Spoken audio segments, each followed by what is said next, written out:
有冇諗過點解成日都要同你哋回憶下酒樓啊、茶餐廳啊呢一類型嘅類目裏邊嘅點心同埋裏邊的西多士或者菠蘿包呢？主要係因為我覺得呢一類型嘅產品呢，其實係花人手同埋功夫嘅。咁而家講緊所有嘅茶餐廳同埋酒樓都好容易結業，冇人去食啦。咁呢啲咁重手工嘅食品將會成為非遺啦。咁亦都講緊全世界啲人嘅口味都比較西化簡單咗。咁呢一類型嘅手工嘢呢，要買到咁平，如果你唔係喺工廠裏走出來的話呢，基本上係冇乜可能㗎。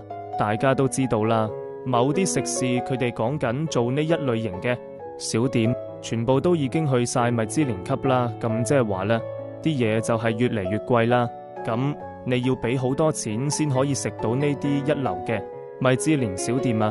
香港就有個叫廚魔，廚魔都話俾你聽啦，要整到啲嘢咁好食，其實真係好花精神，同埋喺整個製作過程裏邊用好多心機心血，咁點會賣得平俾你呢？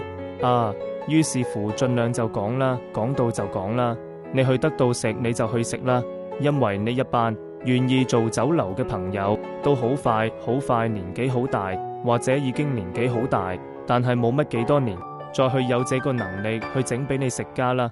有得食你就盡量去食啦。